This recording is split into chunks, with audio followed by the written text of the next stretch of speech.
Hello, kamusta ka at welcome back sa channel ko. May mga tao na sa umpisa, pakiramdam mo sila na ang pinakamatamis magsalita. Parang sila lang ang tunay na nakakaintindi sa'yo. Araw-araw kang kinukumusta, lagi kang pinupuri, lagi kang pinaparamdam na espesyal ka. Akala mo, buti pa siya, iba siya sa lahat. Pero habang tumatagal, may kakaiba kang napapansin. Unti-unti kang nawawalan ng kumpiyansa sa sarili. Lagi kang nagsusorry kahit hindi mo alam kung ano ang kasalanan mo. Pakiramdam mo, kahit anong gawin mo, kulang pa rin. At ang mas masakit, dumating ka sa puntong hindi mo na makilala ang sarili mo. Kung naranasan mo na iyan, gusto kong sabihin sa'yo, hindi ka nag-iisa. Maraming tao ang dumaan sa ganitong klaseng relasyon, hindi lang sa mag-asawa o magkasintahan. Pwede rin sa kaibigan, kapamilya, katrabaho, o kahit sino na malapit sa buhay mo. Ang tawag sa ganitong klase ng tao, sa maraming pagkakataon, ay narcissist. Hindi ibig sabihin na porke mayabang ang isang tao, narcissist na agad siya. Ang tunay na narcissistic behavior ay mas malalim. Madalas, gusto nilang sila ang laging tama. Gusto nilang sila ang sentro ng mundo. At kadalasan, ginagamit nila ang emosyon ng ibang tao para makuha ang gusto nila. At ang pinakamahirap dito, hindi ka nila kinukulong gamit ang kandado. Kinukulong ka nila gamit ang guilt, takot, at pag-asa. Kaya kung minsan naiisip mo, bakit hindi ako makaalis? Mahina ba ako? Hindi. Dahil ang taong marunong mangontrol ng emosyon ng iba, hindi gumagamit ng lakas. Gumagamit siya ng isip. At kapag emosyon na ang nakatali sa'yo, mas mahirap kumawala kaysa sa bakal na kadena. Parang ibon na bukas ang pinto ng kulungan pero hindi lumilipad. Hindi dahil hindi kaya, kundi dahil matagal na siyang pinaniwalang hindi siya mabubuhay sa labas. Baka ikaw din ilang beses mo nang sinabi sa sarili mo, magbabago rin siya. Ito na siguro ang huling beses. Stress lang siya. Mahal niya naman ako. Pero ilang beses nang naulit ang parehong sakit. Alam mo, may isang kasabihan. Kapag paulit-ulit mong dinidiligan ang isang plastik na halaman, hindi iyon mamumunga. Kahit gaano karaming tubig ang ibigay mo, mananatili pa rin itong plastik. May mga relasyon na ganyan. Hindi dahil kulang ang pagmamahal mo, kundi dahil maling tao ang binubuhusan mo ng pagmamahal.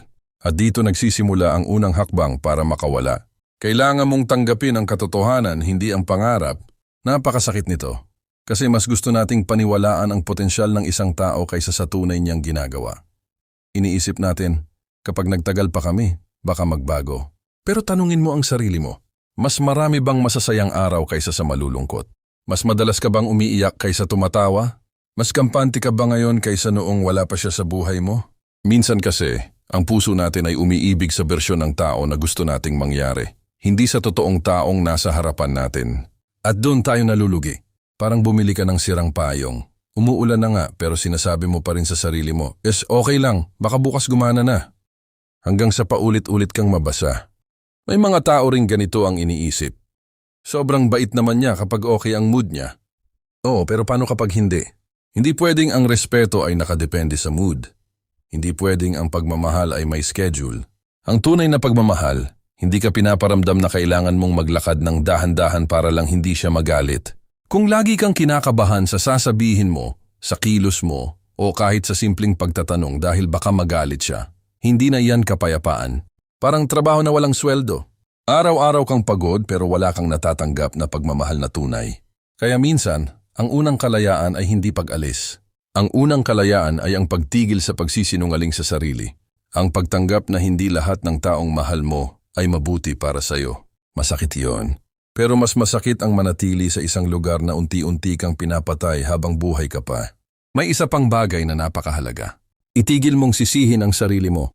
Napansin mo ba? Kapag matagal kang nasa ilalim ng kontrol ng isang narcissist, parang lahat kasalanan mo. Kapag galit siya, kasalanan mo. Kapag malungkot siya, kasalanan mo. Kapag sumabog siya, kasalanan mo pa rin. Hanggang sa pati ang mga bagay na wala kang kinalaman, inaako mo. At doon nagsisimulang mabura ang pagkatao mo. Parang salamin na araw-araw kinakamot, hindi mo namamalayan, hindi na malinaw ang nakikita mong refleksyon. Hindi dahil nagbago ka, kundi dahil may taong paulit-ulit kang pinaniwalang hindi ka sapat. Pero isipin mo ito, kung 10 tao ang nagsabing mabuti kang tao, tapos isang narcissist ang nagsabing wala kang kwenta, bakit ang isang boses ang pinaniwalaan mo? Ganito kasi ang epekto ng emotional manipulation. Hindi nila kailangang sumigaw araw-araw. Minsan sapat na ang paulit-ulit na maliit na panlalait hanggang paniwalaan mo na. Parang patak ng tubig sa bato. Hindi malakas. Pero dahil paulit-ulit, unti-unti nitong binabago ang hugis ng bato. Ganon din ang isip ng tao. Kaya simula ngayon, kapag may boses sa isip mo na nagsasabing, wala kang silbi, tanungin mo agad. Boses ko ba talaga ito? O boses niya lang na naiwan sa isip ko? Malaking kaibahan yon. Dahil hindi lahat ng iniisip natin ay katotohanan. Minsan, sugat lang yon na hindi pa naghihilom. At kapag nagsimula mo ng questionin ang mga boses na iyon sa isip mo, unti-unti mo ring mapapansin ang isang bagay na matagal mo nang hindi nararamdaman, ang sarili mong lakas. Hindi pa siguro buo. Hindi pa siguro ganun katatag. Pero nandyan pa rin. Alam mo, isa sa pinakamahirap gawin kapag gusto mong kumawala sa isang narcissist ay ang pagtanggap na hindi mo siya responsibilidad. Napakasimple pakinggan pero napakahirap isabuhay. Kasi maraming mababait na tao ang may ganitong ugali. Kapag may umiiyak, gusto nilang damayan. Kapag may problema, gusto nilang tumulong. Kapag may nasasaktan, gusto nilang ayusin. At iyan mismo ang madalas samantalahin ng isang narcissist. Kapag sinabi niyang, hindi mo kasi ako naiintindihan. Pakiramdam mo, kailangan mo siyang intindihin. Kapag sinabi niyang, ikaw lang ang meron ako, pakiramdam mo bawal mo siyang iwan. Kapag sinabi niyang, magpapakamatay ako kapag iniwan mo ako, biglang nawawala ang tapang mong umalis. Hindi dahil gusto mo pang manatili, kundi dahil natatakot kang ikaw ang masisisi. Pero isipin mo ito. Kung ang isang tao ay ginagamit ang awa mo para manatili ka, pagmamahal ba iyon o control? Magkaiba ang dalawang iyon. Ang pagmamahal nagbibigay ng kalayaan. Ang control gumagamit ng takot. Parang may hawak na tali ang isang tao sa leeg mo. Kapag gumalaw ka, hihilahin ka niya. Kapag lumayo ka, sasabihin niyang wala kang utang na loob. Kapag nagsalita ka, sasabihin niyang nagbago ka na. At dahil mahal mo siya, paulit-ulit kang bumabalik. Pero habang bumabalik ka, unti-unti namang nawawala ang taong dati mong kilala. May napansin ka ba? Noong una kayong nagkakilala, masayahin ka. Mahilig kang makipagkwentuhan. May mga pangarap ka. May mga kaibigan kang laging kasama. Pero ngayon, parang umiikot na lang ang mundo mo sa kanya. Kapag masaya siya, saka ka lang masaya. Kapag galit siya, sira ang buong araw mo. Kapag hindi siya nag-reply, hindi ka mapakali. Parang remote control ang hawak niya sa emosyon mo. Isang pindot lang, umiiyak ka. Isang pindot lang, natatakot ka. Isang pindot lang, nawawala ang tiwala mo sa sarili. Hindi ba nakakapagod yon? May isang matandang magsasaka na minsang nagsabi, hindi mo pwedeng itali ang kabayo sa tuyong puno at umasa na lalaki ang puno. Napakagandang paalala nun. May mga relasyon na kahit gaano mo alagaan, hindi talaga lalago. Hindi dahil kulang ang effort mo, kundi dahil wala ng buhay ang pundasyon. Kaya kung gusto mong makawala, kailangan mong ibalik ang focus sa sarili mo. Hindi ito pagiging selfish. Ito ay self-respect. Magkaiba ang dalawa. Kapag selfish ka, sarili mo lang ang iniisip mo kahit nasasaktan ng iba. Pero kapag may self-respect ka, hindi mo hinahayaang abusuhin ka kahit mahal mo pa ang tao. Napakalaking kaibahan noon. Subukan mong balikan ang mga bagay na dati mong gustong gawin. Maglakad sa umaga, magbasa ng libro, makipagkape sa kaibigan, makinig ng paborito mong kanta, manood ng pelikulang matagal mo nang gustong panoorin, hindi para magselos siya, hindi para magparinig, kundi para maalala mong may buhay ka bago pa siya dumating. Minsan kasi, kapag matagal tayong nasa maling relasyon, nakakalimutan nating may sarili pala tayong pagkatao, parang artista na sobrang tagal nang gumaganap sa isang papel, hanggang sa hindi na niya alam kung sino talaga siya kapag tapos na ang eksena. At isa pa, huwag kang matakot magtakda ng hangganan. Sa umpisa, baka sabihin niyang nagbago ka. Baka sabihin niyang ang yabang mo na. Baka sabihin niyang wala ka ng pakialam. Pero tandaan mo ito. Ang taong galit na galit kapag naglagay ka ng healthy boundaries, kadalasan siya ang pinakakomportable sa panahong wala kang boundaries. Kaya natural lang na hindi niya magustuhan ang pagbabago. Parang taong sanay manghiram ng gamit mo nang walang paalam. Noong una, tahimik ka lang. Pero isang araw sinabi mong paalam muna bago ka kumuha. Bigla siyang nagalit. Ang totoo, hindi siya galit dahil mali ang sinabi mo. Galit siya dahil hindi na niya magagawa ang gusto niya ng basta-basta. Ganon din sa emotional boundaries. May karapatan kang magsabi ng ayoko. May karapatan kang magsabi ng hindi ako komportable. May karapatan kang magsabi ng hindi ko kasalanan ang desisyon mo. Hindi mo kailangang sumigaw. Hindi mo kailangang makipag-away. Minsan ang pinakatahimik na salitang hindi ang may pinakamalakas na kapangyarihan. At kung mapansin mong lalo kanyang minamanipula kapag nagsisimula ka ng tumayo sa sarili mong paa, huwag kang magulat. May mga narcissist na kapag naramdaman nilang nawawala na ang kontrol nila, bigla silang magiging sobrang sweet. Parang bumalik ang dating taong minahal mo. May regalo. May pangakong magbabago. May luha. May mga salitang matagal mo nang gustong marinig. At dito maraming tao ang muling bumabagsak. Akala nila, eto na, nagbago na talaga. Pero tanungin mo ang sarili mo. Nagbago ba ang ugali? O nagbago lang ang paraan niya para hindi ka umalis? Magkaiba ang dalawang iyon. Ang tunay na pagbabago, hindi lang nakikita sa salita. Nakikita iyon sa consistency, sa paglipas ng panahon, sa respeto, sa pananagutan. Hindi sa isang linggong kabaitan pagkatapos ng isang taong pananakit. Kapag ang ulan ay tumigil ng 5 minuto, hindi ibig sabihin tapos na ang bagyo. Minsan pahinga lang yon bago muling bumuhos. Kaya huwag mong hayaang ang ilang magagandang araw ang magpabura sa napakaraming araw na umiiyak ka. Pahalagahan mo ang pattern, hindi ang pangako. Dahil ang karakter ng tao ay mas nakikita sa paulit-ulit niyang ginagawa kaysa sa magaganda niyang sinasabi. At habang mas nakikita mo ang tunay na pattern ng isang tao, mas magiging malinaw rin sa iyo na may mga laban na hindi na kailangang ipanalo. Isa ito sa pinakamahirap tanggapin. Kasi natural sa atin na gusto nating ipaliwanag ang sarili natin. Kapag may maling akusasyon, gusto nating itama. Kapag may kasinungalingang ikinakalat tungkol sa atin, gusto nating depensahan ang pangalan natin. Pero kapag ang kaharap mo ay isang narcissist, madalas hindi siya nakikipag-usap para magkaintindihan, nakikipag-usap siya para manalo. Kahit gaano ka pa kaganda magpaliwanag, hahanap at hahanap siya ng butas. Kahit may ebidensya ka pa, gagawa siya ng bagong kwento. Kahit aminin mong may mali ka sa isang bagay, gagamitin niya iyon laban sa'yo. Parang nakikipaglaro ka ng chess sa taong gusto lang itapon ang lahat ng piyesa kapag natatalo na siya. Hindi na laro ang habol niya, kontrol na. Kaya minsan, ang pinakamalaking panalo ay hindi ang huling salita. Ang pinakamalaking panalo ay ang kapayapaan ng isip. May kasabihan na nagsasabing, hindi mo kailangang ipaliwanag ang halaga ng ginto sa taong mas gusto ang tansan. Napakaganda ng mensaheng iyon. Hindi lahat ng tao ay handang makita ang kabutihan mo. At hindi mo obligasyong kumbinsihin sila.